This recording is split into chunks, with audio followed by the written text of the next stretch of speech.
was about stigma. It was about a stigma of voting being rigged. Yes, right. So, as I understand it, we cannot disprove that it's rigged at the moment.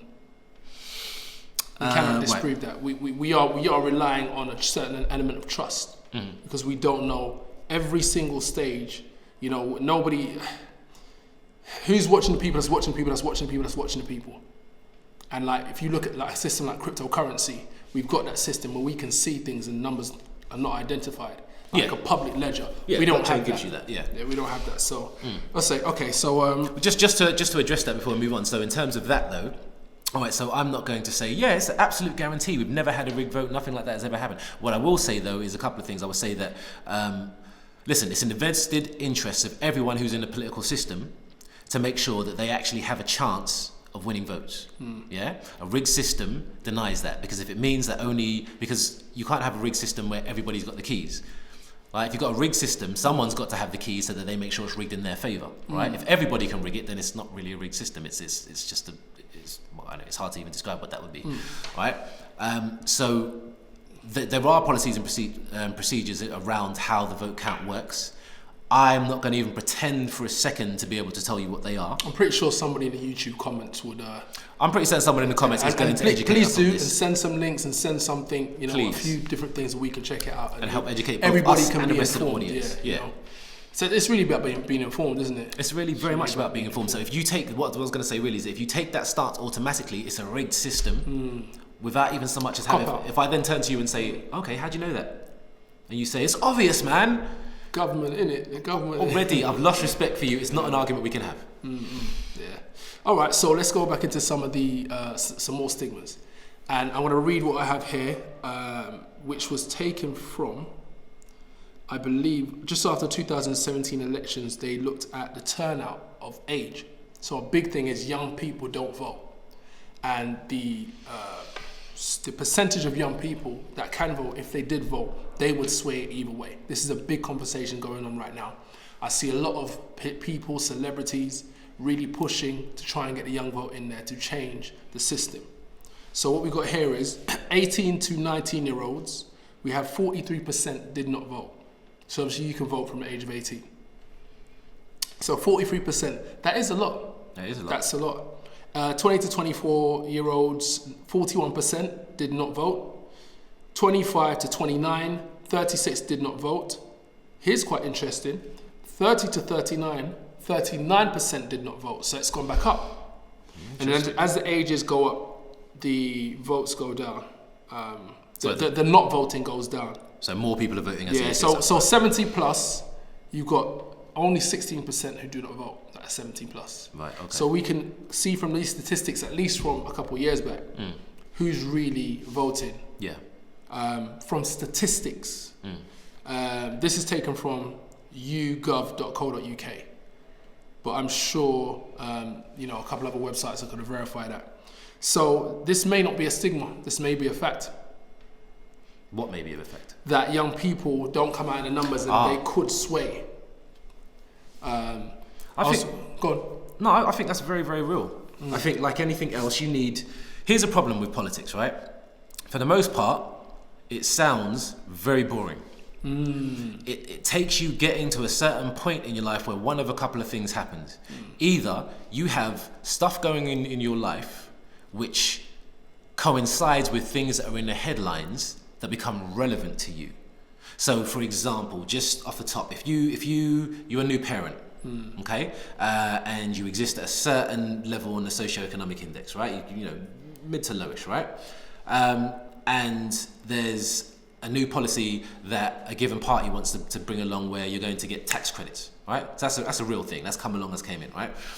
You want to vote that party in, it's suddenly very relevant to you. That's real. And someone, you watch something and someone breaks down how that's going to help you. They're talking to you. They're talking to you your issues, and to your issues and to your life. Exactly that. That is the thing. That's one of the things that grabs people. Either that, or you find for whatever reason, be it because you've got a parent or an associate that's interested and break certain other things down to you and show you how the world works, the interconnectedness of it. Because that's what's got me, and it's only got me since I, post 30s. Yeah. So somewhere between 30 and where I'm at now, 42. That's where it got me.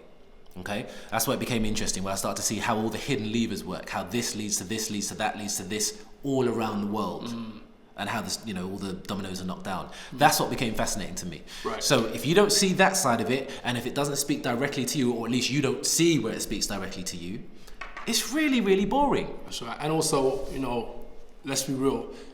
In terms of British politics as well, the actual people that represent it, they're not appealing. I'm trying to say this in a nice way. They're not appealing to look at what a young person would.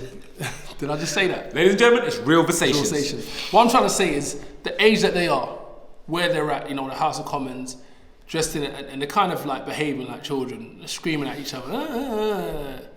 It just looks order. It just looks so dull. It just looks so dull.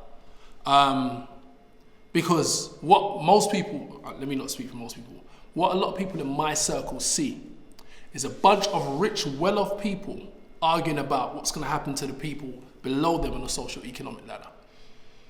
And for whatever reason, they don't believe that they can affect change by voting.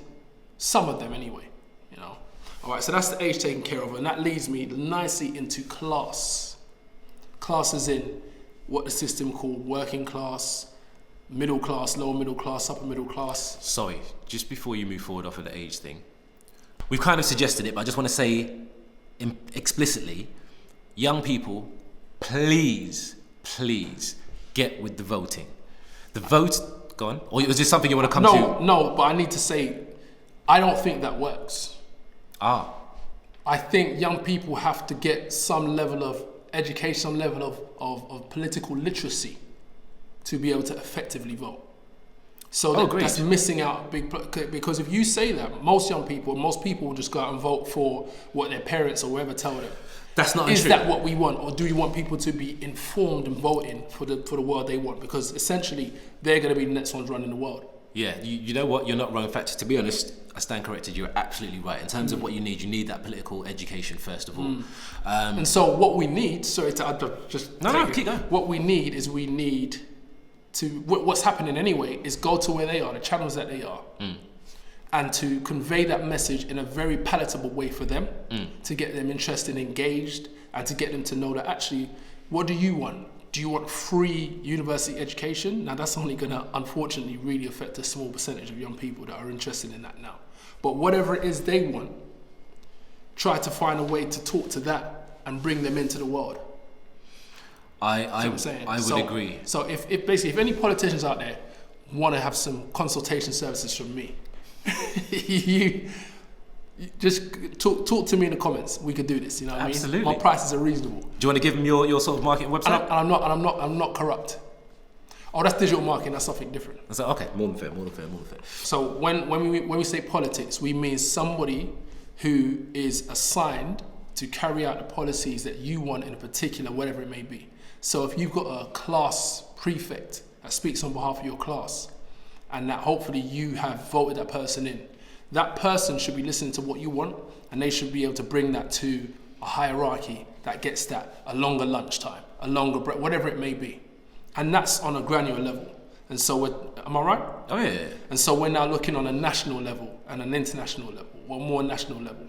So how you live, any which way, how you live, whether it be in school or even down to train fares, university fees, something called inflation, which will affect you, it will affect your quality of life, your parents' quality of life. All of this is down to the politics and how those in politics choose to, put where they choose to put funding, what's important, what's not important, how they choose to run the country, which is supposed to be based on what the majority want. And I think this is where politics worldwide has got a bad rep, because of the corruption and people saying they clearly want something, and there's an overwhelming majority, or they clearly don't want something, and then the person in politics or the party in politics going against that. So that there's a lot of examples of that. Yeah, you're not so young people, we're asking you to do something, but I guess we as the informed adults need to do something as well to help you. We need to help Yes, you know, someone says, help me to help you. Yeah, that's very true. Yeah. And let me say one thing just to help put it in perspective for them as well, just to start you off on a step to that journey. Real quick and real simple.